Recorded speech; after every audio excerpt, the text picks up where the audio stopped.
Hi folks, William Stillman, Psychic Medium, back in Gettysburg, Pennsylvania on a gorgeous day. It is actually President's Day today, and I am honored to be yet again in the presence of Major Ronald Roberts. Ron, thank you for joining us. Thanks, Bill. Again, I just want to give people a little bit of information, some background behind the scenes of what goes on in preparation for each of our events that we do on location. I don't know anything about where we are going. In fact, we all meet in the morning at the Walmart in Gettysburg, and then I drive separately from Ron to the various locations. So all I know is today we're going to a couple of indoor sites, which is something that we haven't yet done on the channel, and very much excited and looking forward to it, Ron. And awesome. Anything else that you would like to add? Well, I just anticipated February and Gettysburg being a lot more inclement than this. So yeah, very excited. Looking forward to it. Thank you. Once again, I have no idea where you've brought us. Looks like a big open field. Walking here, I was hearing and smelling a lot of horses. I don't know if that would make sense. It does. Based upon where we are, I just want to remind folks that I have no knowledge of Civil War history, so I might be stating the very obvious to a lot of people who are experts or historians. But now, I'm also feeling, again, a sense of convergence connected to this space. The other thing that I was hearing, and I don't know if you would know anything about this, is as there are men that are, I want to say, marching toward the destination, if there would have been any chant, any song, anything at all to sort of get them motivated, get them riled up. Am I making any sense? Yeah, absolutely. Because I'm hearing. There was a chant. Thank you. There was a chant. That's what I needed to hear. Yes. And so it's very interesting to me. And what's fascinating to me personally about this process is that I tend to gravitate toward minutia that the historians and the experts would not necessarily consider, and I tend to overlook the obvious. But I'm being pulled to a drum, the beat of a drum. I don't know if someone had a fife, I want to say, or a piccolo. Is that a possibility? Fifes are very commonly a fife. That's what I wanted to hear during the American Civil thank War you for bands. Yes. And it feels as though the music creates a sense of unity as well. And I don't know if that makes any sense, but it's that everyone is moving at the same pace at the same time, and they're also chanting or singing at the same time. And would they be coming from this direction? One of the sides was toward us. That's what I wanted to hear. Thank you. Yep. Okay. And so that's where I'm hearing the music. Would that have been the South?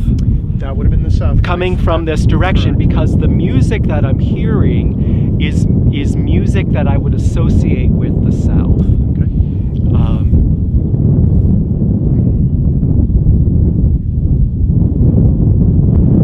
There are two generals on two different horses. Is that correct?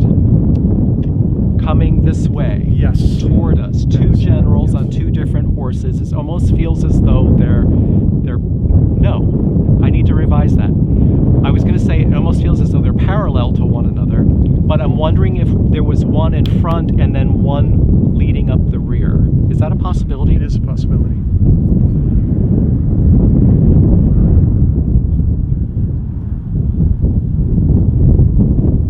And then bombs.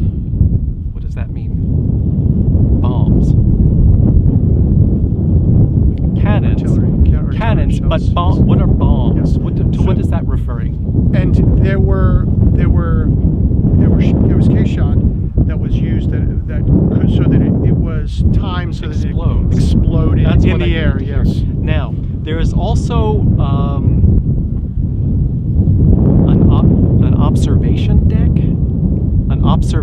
point Okay. near to where we are. Do you know anything about that? It may have been a temporary structure erected. Yes.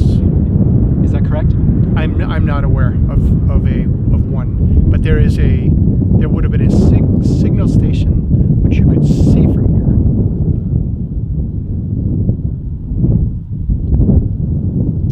This would be described as utter calamity. Utter calamity, which is not a word that I use. So I'll be curious to know if that was a word that would have been used at that time to describe what happened here. Utter calamity.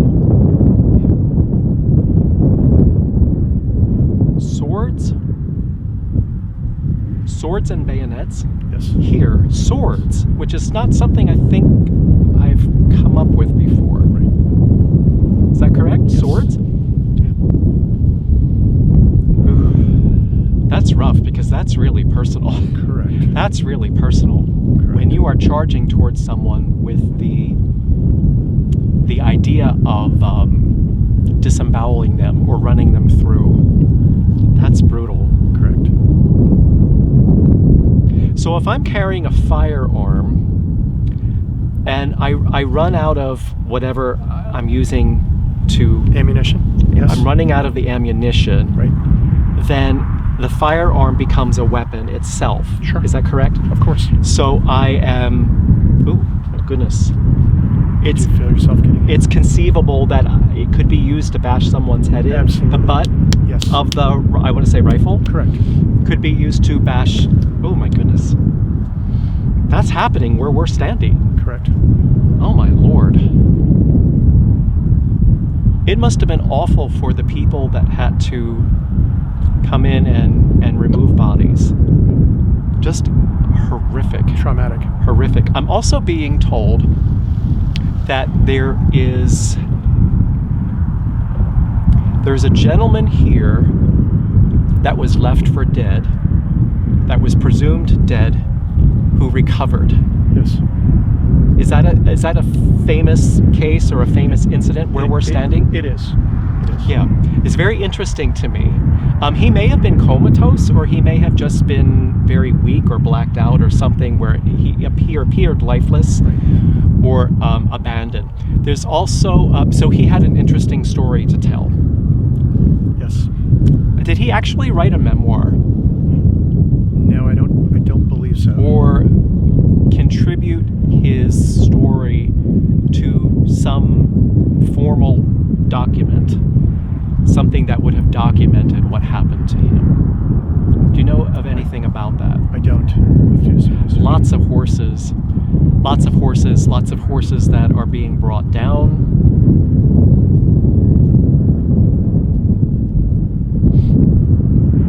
Any connection at all to the name Reginald?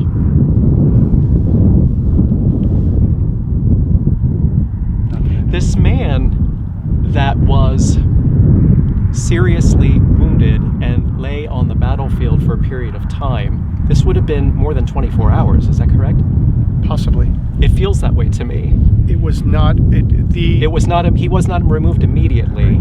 It feels as though he was out here for a period of time. And sadly, many of the Confederates were left. And of course, he could have been a Federal soldier as well that people did not realize was. But is there a specific individual to whom I am referring that you are aware of? Possibly. Okay. See if I can get anything. I also need to ask about the name Cutler, Cutler. Okay. And maybe that's something you can look up as well. This was a significant battle. This was a significant battle in the scheme of things, what happened here. I'm also being told that this battle was important in the trajectory of the overall war, the overall battle. This battle that happened where we're standing was a pivotal, of pivotal significance. Incredibly important. To the way in which things turned. Correct. Absolutely correct. Yep. Very interesting.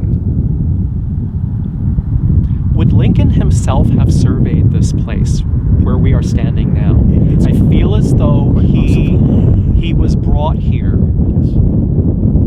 It's quite possible. It's a I'm wondering. significant spot. I'm wondering. Yeah, I'm wondering because of the significance of the spot, if he had been brought here to see it.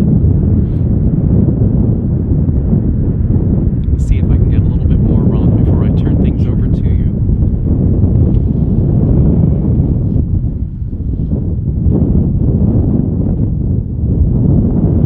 I'm hearing the music again. I'm wondering if there is a spiritual song or a religious song with the word angel in the title, or angels in the title, that would have been sung here. And that might be something to look into if you don't have knowledge about it. Yeah.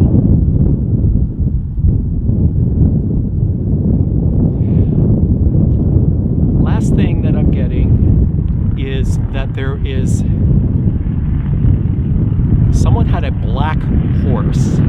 I want to call this horse Black Beauty. Someone had a black horse, and this horse was significant or possibly heroic in some way to where we are standing now. Do you know anything about that? I don't, but we can definitely look into that. Okay.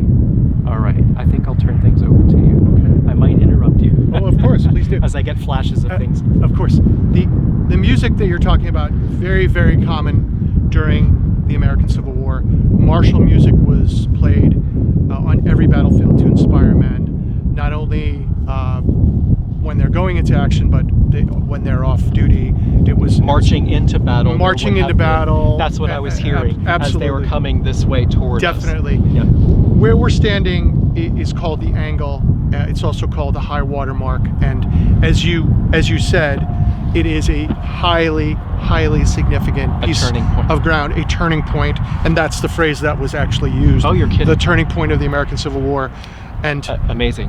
On the third day, Robert E. Lee felt that he had attacked both flanks, and now he wanted to attack. He felt that they were weak in the center, and he wanted to attack here in the center. He said that is where they're weakest. That's where we can break them. Unfortunately, George Gordon Meade, who was commanding the Union forces, knew that, and he reinforced his line accordingly. And this is the spot where this is the farthest point of advance right behind us, where the Confederates reached. And it was only, they had to cross 7/8 of a mile with artillery and small arms firing at them the whole time. And only about 40 of them made it over this wall and made it to see Cushing's Battery, which is directly behind us, before being shot down or captured. And definitely this is an oft-visited place, and you had mentioned Abraham Lincoln being here. We can definitely look into that. Would not surprise me at all if he came here, because if there were one or two spots on the battlefield, this is certainly one. That wouldn't surprise me either if he had been brought here. Tens and tens of different spots that you can visit. But you talked about the bayonets and the swords. Yes. A lot of hand-to-hand fighting, brutal in nature, short-lived but brutal in nature, and men getting crushed, getting clubbed, getting bayoneted. Yeah. The butt of the firearm. Butt of the musket, rifle Yes. musket. Yes, absolutely. And that's where we're standing right now. And you can see the field where the Confederates I'm feeling it. marched. Yes. Would be curious to know about one horse in particular that, for whatever reason, was significant or heroic in some respect. A black horse. And we can certainly research that. All right. Thank you. Thank you, Ron.